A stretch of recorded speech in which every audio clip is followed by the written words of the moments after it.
Olá, meu amigo, minha amiga, e nós estamos aqui no nosso hashtag OABRJ Debate. E hoje com um convidado muito especial, uma pessoa que é da Justiça do Trabalho, uma justiça muito demandada, e quem está conosco aqui é o doutor Marcos Dias. Doutor, muito obrigado por estar com a gente aqui no hashtag OABRJ Debate. E eu queria já começar, porque nosso programa não é tão longo, perguntando como é que está a Justiça do Trabalho em meio a essa pandemia, se ela está operando de alguma maneira, se tem algum tipo de resolução, algum tipo de encaminhamento que vem do CNJ até vocês, para a gente entender como é que a coisa vai funcionar nesse período. Muito bem. Antes de mais nada, agradeço o convite, viu, querido professor Zé Fernandes Júnior, colega de Cândido Mendes, é um prazer. E também soube que é colega de Nacional, de Faculdade Nacional de Direito. Exatamente. Então, também foi lá do CACO, da Faculdade Nós viemos de longe. Isso mesmo. Pois é, então, a Justiça do Trabalho está funcionando muito bem. A gente, desde que saíram os primeiros atos do CNJ, e no nosso caso, o Conselho Superior da Justiça do Trabalho, a gente está no teletrabalho. Então, os funcionários e os juízes estão trabalhando muito.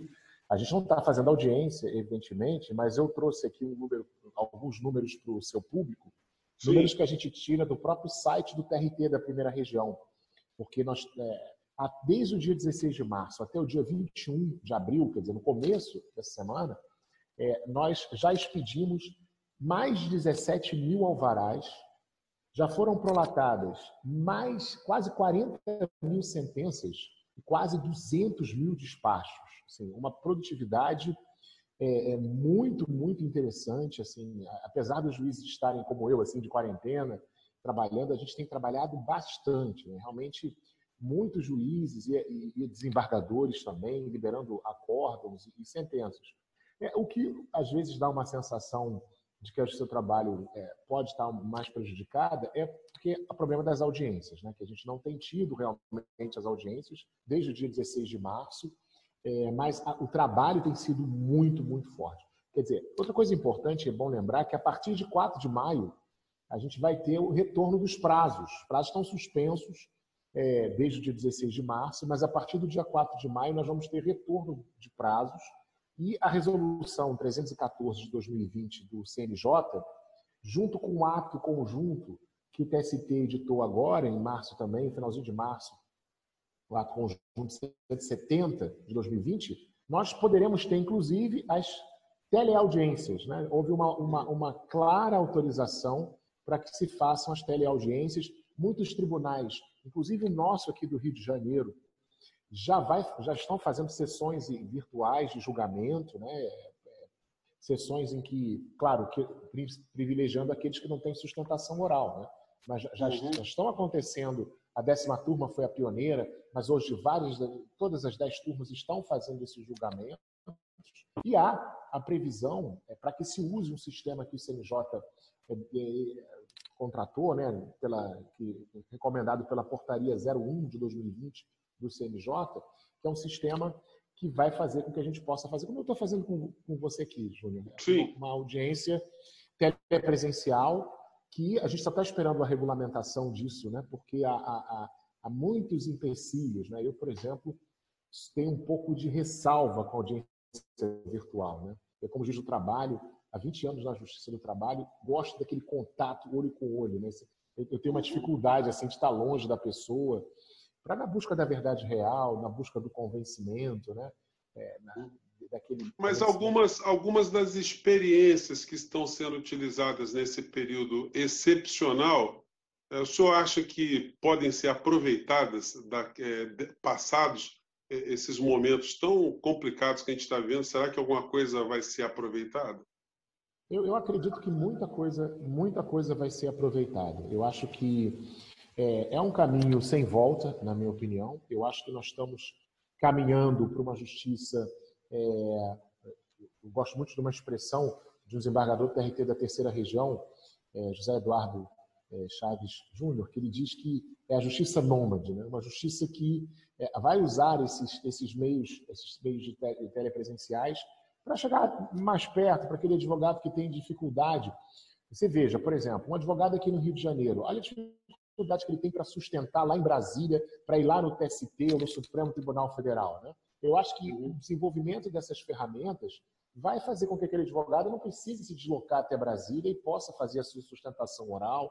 E eu mesmo fiz, pelo Zoom mesmo, uma experiência, logo que a gente ficou sem as audiências e até com os tribunais de portas fechadas, que eu atendi um advogado pelo Zoom, me disponibilizei a criar a sala e despachei com ele, como eu estou aqui contigo. Ele fez o requerimento dele, eu analisei o requerimento, evidentemente, junto com o meu diretor de secretaria, né, que depois certificou tudo nos autos, porque é importante também que essas audiências tenham algum grau de publicidade, né, já que a publicidade é um princípio constitucional. Eu acho que é mais do que um princípio, é uma garantia para todos, né, para os cidadãos, para os advogados, que as audiências sejam públicas de alguma maneira, mas eu acho que não vai ter jeito. Tá? Eu acho que é uma marcha inevitável, cada vez mais atos sendo praticados de forma telepresencial. Eu mesmo já ouvi uma testemunha que estava em Coimbra, por videoconferência.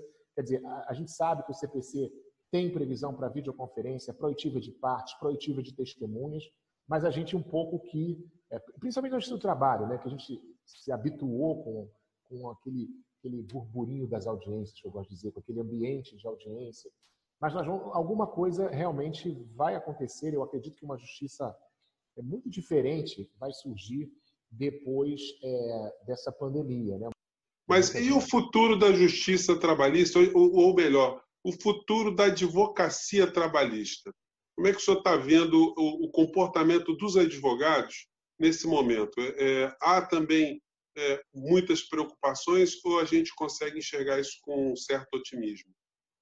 Olha, eu acho o seguinte, a advocacia trabalhista talvez seja, na minha opinião, um dos ramos da advocacia que vai sair mais fortalecido de toda essa crise, né?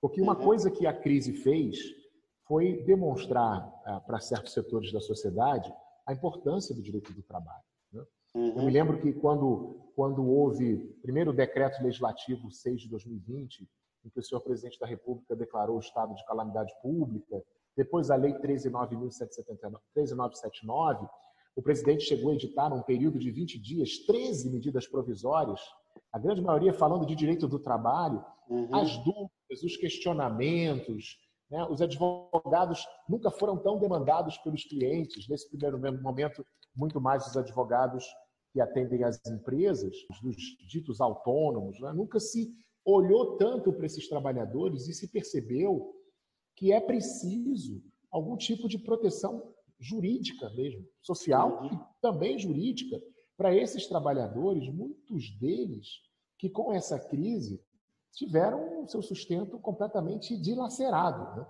Então, eu acredito, né, e a gente viu, eu gosto muito de citar isso, Júnior, que no dia 6 de abril o Financial Times editou, né, fez um editorial que eu acho que passou muito assim, ao largo de muita gente. Financial Times, um dos jornais na meca neoliberal nos Estados Unidos, defendendo a volta de um Estado social intervencionista pós-crise. Editorial de 6 de abril do Financial Times. Eu achei aquilo histórico, porque aquilo mostra que mesmo na meca liberal de Estado mínimo, se percebeu que o Estado precisa de uma intervenção, e não só, não digo apenas na questão dos contratos de trabalho formais, né, seletistas, mas também com essa multidão de trabalhadores que ganham a vida deles com o suor, né, de cada dia e que se viram, de repente, desprotegidos, né? Totalmente desprotegidos, totalmente alijados. Descobrimos a nossa ineficiência. Eu acho que uma das cenas mais interessantes, mais tristes, claro, a gente vê no centro da economia capitalista mundial, os Estados Unidos, em Nova York, o sistema de saúde colapsou. Isso é uma coisa que a gente precisa pensar, né? O sistema de saúde colapsou.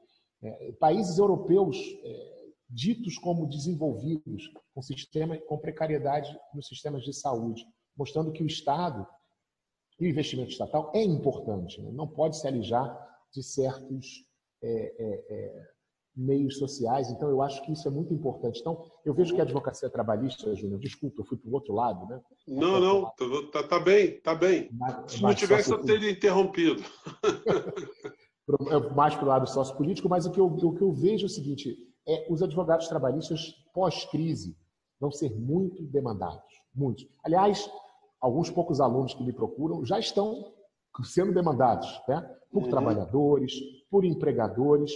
É comum entre nós, juízes do trabalho, uma certa expectativa, né? E quando eu digo expectativa, eu não digo que nem é boa nem ruim, é uma expectativa no cenário pós-pandemia, né? A gente está, não só pelas questões das medidas provisórias do senhor presidente da República, mas pela questão dessa situação realmente nos levar a uma enxurrada de ações trabalhistas. Nós estamos preparados. Pois é, Marcos, com relação a esse particular, o Brasil tem também uma peculiaridade, porque nós temos pequenas empresas aqui que são grandes empregadoras, né, no quantitativo, vamos dizer assim. E nós estamos falando de conflitos, muitas vezes, envolvendo o empregado, mas o empregador também é uma pessoa simples, uma pessoa que às vezes não tem tanta condição também de arcar com grandes despesas ou grandes penalidades, vamos dizer assim. A Justiça do Trabalho, ela tem essa percepção, de uma maneira geral, que às vezes é muito difícil fazer uma mediação ali que atenda ao princípio da justiça. Olha, eu estou convicto, eu tenho plena convicção de que a Justiça do Trabalho deve ser, se não for a mais sensível, é uma das mais sensíveis a essa questão social. Inclusive, há uma geração de juízes que começam a perceber que existe o pequeno empregador, existe aquele pequeno, que é o maior empregador do país, diga-se de passagem, né? E que também está sofrendo muito com esse cenário de pandemia. Isso vai demandar dos juízes do trabalho muita sensibilidade social na hora de composição desses conflitos. A gente não pode tratar, eu sempre falo muito isso, a gente não pode tratar o mercadinho lá do seu Manuel como a gente trata um banco, sei lá,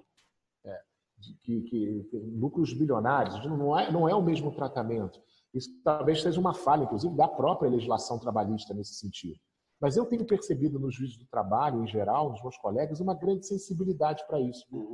A ideia de que a gente realmente precisa entender que não adianta sufocar os pequenos empregadores, sufocar as pequenas e médias empresas, porque elas geram emprego para o Brasil. E elas vão ser muito importantes para um cenário que se avizinha, né? Não sei qual é a sua opinião, Júlia, mas a gente tem um cenário, qualquer economista de qualquer matriz ideológica, todos eles pintam um cenário catastrófico, apocalíptico mesmo, pós-pandemia.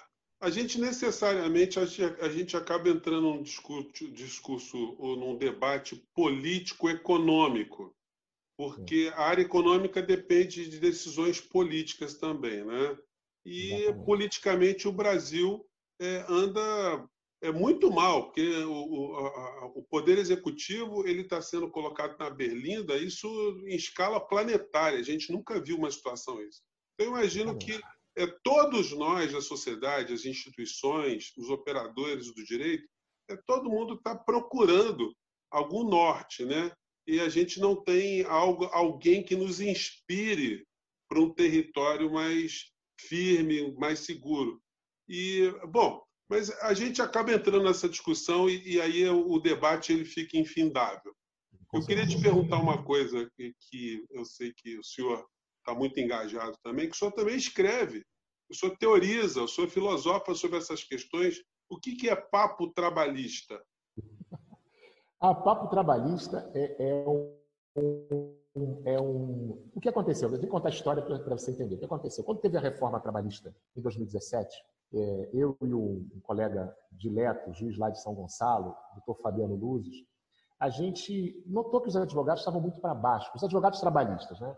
Era muito comum, Júnior, um advogado chegar, doutor Marcos, larguei a área trabalhista, agora eu estou na área penal. Não quero mais saber de direito de trabalho, estou estudando previdenciário.